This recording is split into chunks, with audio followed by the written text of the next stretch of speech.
नमस्कार दोस्तों। जस्टिस यशवंत के सरकारी आवास पर जली अधजली नोटों की बोरियां आखिर कहां से आई? ये किसका पैसा है, कहां से आया? क्या दिल्ली हाई कोर्ट के जज जस्टिस यशवंत के आवास पर आग लगना कोई सोची समझी प्लानिंग थी या ये महज एक इत्तेफाक था? दोस्तों, इस घटना को समझना हमारे लिए बहुत ज़रूरी है क्योंकि हमारे देश के जुरिडिक्शन सिस्टम की वो हकीकत बयां करेगा जो कभी आपने सपनों में भी नहीं सोची होगी। इस वीडियो में हम सच्चाई के तह तक जाएंगे और सभी सवालों के जवाब तलाशने की कोशिश करेंगे। इसलिए बने रहिए वीडियो के अंत तक और चैनल को अभी सब्सक्राइब कर लें। 14 मार्च 2025 की रात, ल्यूटेंस दिल्ली का एक शानदार बंगला। ये कोई आम घर नहीं था, ये था दिल्ली हाई कोर्ट के जज जस्टिस यशवंत वर्मा का सरकारी आवास। रात के सन्नाटे में अचानक घर में आग लग गई और पूरा घर चीखों से गूंज उठा। जस्टिस वर्मा उस वक्त घर पर नहीं थे, लेकिन उनके परिवार ने तुरंत फायर ब्रिगेड को बुलाया। फायरमैन पहुंचे, आग पर काबू पाया, लेकिन जो अगला सीन सामने आया वो किसी फिल्म से कम नहीं था। मलबे के बीच से निकली 4-5 बोरियां अध जली लेकिन भरी हुई ढेर सारी नोटों से। सवाल उठा, ये पैसा आखिर आया कहां से और एक जज के घर में इसका क्या काम था? क्या ये कोई संयोग था या कुछ बड़ा होने वाला था? अब कहानी में ट्विस्ट आता है। जैसे ये खबर फैली, लोग हैरान रह गए।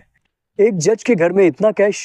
दिल्ली पुलिस ने जांच शुरू की और फायर ब्रिगेड की रिपोर्ट में भी नकदी का जिक्र हुआ था। जस्टिस वर्मा ने सफाई दी, ये पैसा मेरा नहीं है। लेकिन सवाल खत्म नहीं हुए। अगर उनका नहीं तो ये पैसा किसका था? क्या कोई इसे वहां छिपाने की कोशिश कर रहा था? दिल्ली हाई कोर्ट के चीफ जस्टिस DK उपाध्याय ने तुरंत इसकी जांच शुरू की और अपनी रिपोर्ट सुप्रीम कोर्ट के चीफ जस्टिस संजीव खन्ना को भेजी। रिपोर्ट में लिखा था, इस मामले की गहरी जांच जरूरी है, लेकिन अभी तक ये साफ नहीं हुआ कि नकदी कितनी थी और कहां से आई। हर जवाब के साथ एक नया सवाल पैदा हो रहा था। इस बीच सुप्रीम कोर्ट कॉलेजियम ने बड़ी हरकत की। कॉलेजियम ने जस्टिस यशवंत वर्मा का तबादला उनके मूल हाई कोर्ट इलाहाबाद उच्च न्यायालय में करने की सिफारिश की, जिससे लोगों के मन में शक पैदा हो गया। ये सवाल था कि क्या ये महज इत्तेफाक था या कुछ छुपाने की कोशिश हो रही है। इसी बीच दिल्ली पुलिस की भी 25 पन्नों की रिपोर्ट सामने आती है, जिसमें फोटो और वीडियो सबूत के तौर पर थे। कुछ रिपोर्ट्स में दावा किया गया था कि नकदी की मात्रा लाखों में नहीं बल्कि करोड़ों में हो सकती है, लेकिन सच्चाई पर अभी भी पर्दा था। सवाल था कि तबादले की ये कोशिश क्या किसी दबाव का नतीजा थी?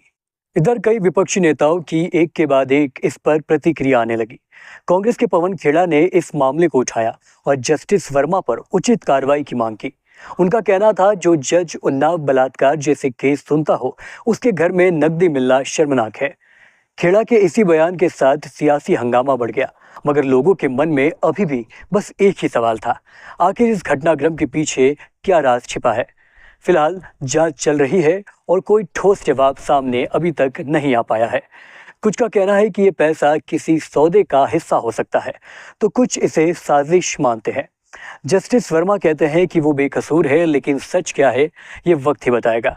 मगर आप ध्यान रखिए, ये खबर सिर्फ एक जज की कहानी नहीं बल्कि हमारे न्यायिक सिस्टम की पारदर्शिता का सवाल है।